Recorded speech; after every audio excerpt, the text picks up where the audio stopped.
Hi, I'm George Noory, host of Coast to Coast AM, the national radio show, and Beyond Belief, our streaming television program. And I just had a great opportunity of interviewing Gail Rubin, the expert on dying. We talked about funerals and cremations and just preparing for what to do when you join the other side. So make sure you have an opportunity to watch her segments on Beyond Belief. And of course, her book is called A Good Goodbye. Goodbye. Hello, everybody, and welcome to another episode of Radio Inc. Live. My name is Ed Ryan. I am the editor of Radio Inc. magazine, and we have a very special guest coming on with us tonight. George Noory is the host of Coast to Coast AM. He just signed a new deal with Premiere after 18 years hosting the program. He's heard on over 640 radio stations across the country. And George, thanks so much for coming on. We appreciate your time. Ed, it's my pleasure, and it's just fantastic to be here with you. This is great. Isn't technology fantastic? Yeah, it's come a long way since we both started in radio, hasn't it? Oh, it sure has. I was with Marconi when I started. Yeah, sure. So, first of all, congratulations on the new deal with Premiere. That was nice to see the other day. How you feeling about that? That's great. It's great. It's a great network to be with. It's a fantastic show that I was able to inherit from Art Bell back in 2003, Ed. And we've just tweaked it a little bit, and we've grown it. We were at 530 stations when I took over. We're at 640 now, as you mentioned. And, we're doing great. We're podcasting, but we're staying abreast of the new technology. And that's the important thing with radio these days. Things have changed a little bit, but radio will always be here, and that's what some people just don't seem to understand. Radio has been with us since the early 1940s on a regular basis with people, and it's going to be here for a long time to come. So speaking of the technology, George, when the pandemic first hit, how did that change how you did your show and where you broadcast from, or did it not change at all?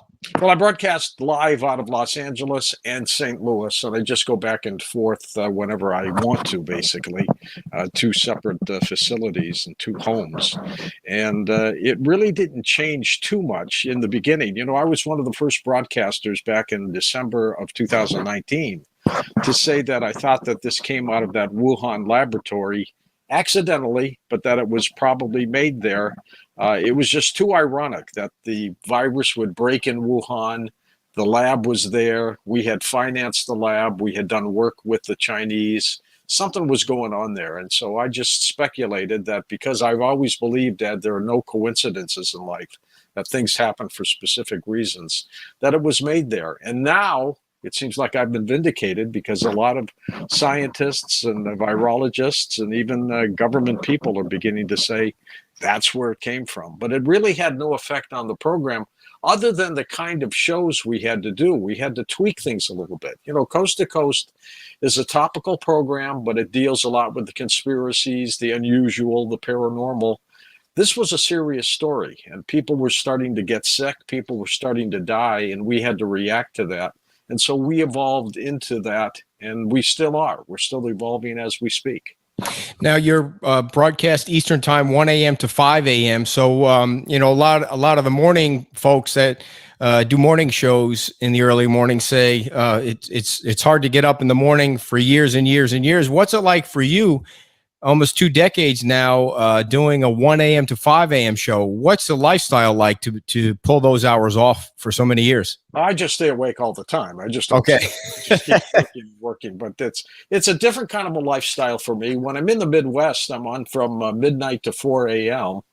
And when I'm there, you go to bed after your show, you wake up a little earlier, and you prep your program and get going. In Los Angeles, I start at 10 p.m. That's a different lifestyle too, but there are things that are different. I'm in the studio in Los Angeles at 2 o'clock in the afternoon to 2 o'clock in the morning, Monday through Friday, every day. We work live on the holidays. I'll tell you a little bit about that in a second, the reason for that. But I have to adjust a little bit whenever I'm either in the Midwest or if I'm on the West Coast. But the thing that I found really important too is program directors from stations love it. They love it when I'm in the Midwest. They love it when I'm on the West Coast because it kind of brings it home a little bit. But as I was mentioning, Eddie, we go live on holidays, Christmas, Thanksgiving, New Year's Day. It's a pledge I made to my audience. Radio is a very personal, one-on-one medium, and people on holidays especially get lonely if they don't have family. Hmm. And we're their family. And so they tune in, they call into the program, we're live, and it's just one happy batch. I love One it. of our one of our Facebook viewers, Sherry, said that she didn't know, she wasn't aware that you were also in St. Louis part of the year. So, breaking news to some of the listeners here. Absolutely. St. Louis has been home for a long, long time. I went there back in 1979 as a news director of a television station, and then bought a company, sold it, and sat around for 4 years trying to regroup my broadcast career. And I started doing some part-time work on a radio station in St. Louis. And then another station picked me up to do what I called the Nighthawk, which was a late night program. And ironically, we had replaced my show on that station coast to coast. They bumped coast to coast to make room for me. Hmm. And I'm getting all these calls and emails from people saying, "Why'd you bump coast to coast?" And I said, "Well, I didn't. It's, just me coming in to start my new Nighthawk show." But they got adjusted to me. And then along the line, I started filling in for Art Bell part time.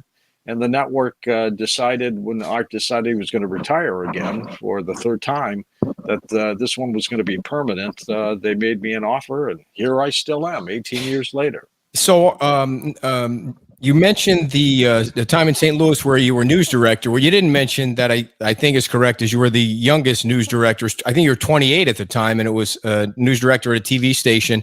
What is your impression of news, the way it's being portrayed now, or broadcast now, or reported now, compared to the days when you were a news director at 28 years old? When we were doing local television news, Ed, back in those days, it had a huge audience base. I mean, everybody in the city would watch either channels, ABC, CBS, NBC, affiliated stations. Now there are so many stations, there's so many cable news outlets, they're all over the place. Local news has really dwindled. They need to think of some more innovative ways to get back into their society and their community, because it's not the same as it used to be when I was doing it when I was 28 years old. It's changed a lot. So, what made you flip from TV to radio? Why not stay in TV and enjoy that, that part of broadcasting, and what made you decide that radio is where you wanted to be? Actually started in radio when I was 21 years old back in Detroit, which is my hometown, and I did that for a couple of years. Then I went into television and went up the ranks, became a television news executive, won 3 Emmy awards for our television production and programming.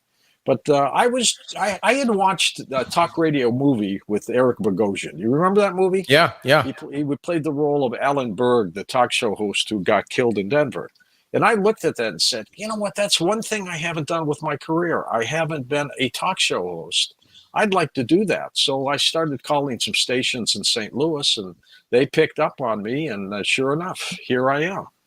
Okay, we've got a few on the wheel here that we haven't heard, a lot that we have. Let's see what we got here. We've got George Noory. Okay, George Noory of AM Coast to Coast. I tell you, I always get so mildly interested when I start to look at the world through George Noory's eyes. One day I'm going to meet George Noory. I predict that, and maybe that'll even, who knows? Gosh, that might be even in this fortune cookie. You will meet George Noory tomorrow. Wouldn't that be something? Let's see. Otherwise, that would be a miracle, wouldn't it? Yeah, no. Oh, but here now. To be 80 years young is more cheerful and hopeful than 40 years old. Okay, that's a kind of a fun saying. To be 80 years young is more cheerful and hopeful than to be 40 years old. I remember when I turned 40, I felt really pretty old. But now, I'm heading toward 80. We're all, most of us, heading toward 80 one way or another. How's that going to feel? Are we going to be younger or older? Well, it's all in your mind, right? It's all in the way you approach things, all the way you look at things. You know that. We don't even have to talk about it. But for you, we need to make this a little better fortune. So I'm going to make it very simple. Today, inexplicably, just out of the blue, you're going to feel a whole lot younger. All right? Let me know how it goes. I'll bet you can pull it off. I'll see you tomorrow on Celebrity Fortune Cookie. Yeah.